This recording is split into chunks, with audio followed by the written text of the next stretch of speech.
Embryonic stem cell research. This is the case of protecting a human life. But in essence, we have to destroy a human life, which is considered that of the embryo, in order to save human lives, which are the lives of those people suffering from incurable disease like Parkinson's and Alzheimer's and cancer. So, what are embryonic stem cells? Embryonic stem cells are in the blastocyst stage of the embryo that are about 3 to 5 days old. It consists of 100 to 200 cells.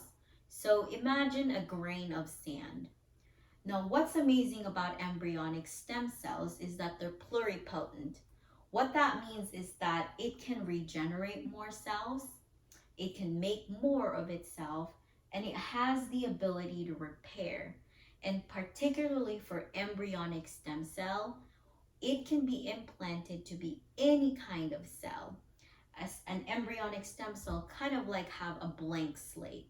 It can be a lung cell, it can be a kidney cell, it can be a brain cell. Now, why is there so much interest on embryonic stem cell research? According to National Institute of Health, there are 3 main factors.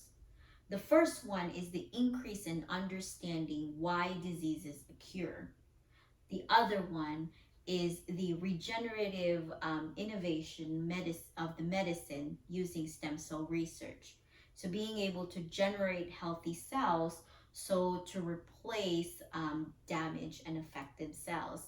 So think of a disease that's like Alzheimer's. It's a neurological disease, and you have damaged neurons.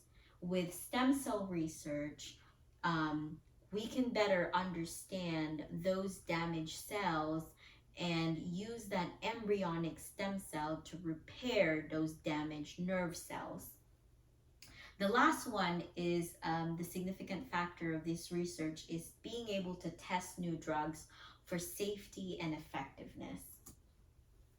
So this really is the case of protecting human life, which drives the ethics and controversy of the embryonic stem cell research. On one side, you have the religious, which essentially is concerned of protecting the life of the embryo, which they consider have the potential to be a person. And if embryos are being used for this research, being used, harvested, and destroyed during the process, you are essentially aborting and killing that person. One side, on the other hand, is that of the science. This side is concerned in protecting the lives of the patients that are suffering from diseases like cancer and Alzheimer's, and that could potentially benefit from the research finding of embryonic stem cells. Now, the question of it is that of balance. How do you balance 2 opposing views? And it's interesting because both sides are concerned of protecting the human life. However, it's how they view which human life that is they're protecting.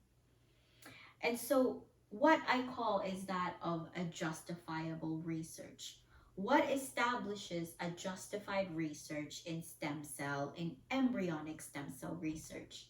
And that started in 1980 report by the Warrock Committee. And the most important point of that report is the 14-day limit. So what this point is saying is that after 14 days, when that embryonic stem cell is 14 days old, it can now be considered a person with sentience, with consciousness, and with organs. Before that 14-day limit hits, that embryonic stem cell can be justified to be used for research. So now we think of objective good. Even if embryonic stem cell is deemed legal because of justified research, is it still good? And And that really is the call for a more for a research that always considers ethics and morality. And the International Society of Stem Cell Research had established two main points. One is that of stem cell technology, looking at it as a national opportunity to improve the lives of the patients who are suffering from diseases. Britain has been very famous in supporting the embryonic stem cell research. Another point is the federally funded research, and particularly establishing caution and restriction in the research, making and in the United States that has been enforced. So we are now left with the balance, finding the balance in this conundrum. And I want to leave with this comic. And you have an old man, both and a little boy in heaven, and he's saying, I died waiting for embryonic stem cell research to find a cure. What about you? And the little boy responds, I was the embryo. And that really is what we're left here.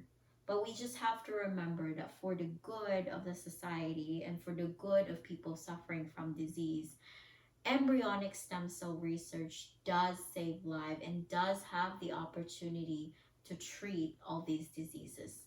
Thank you.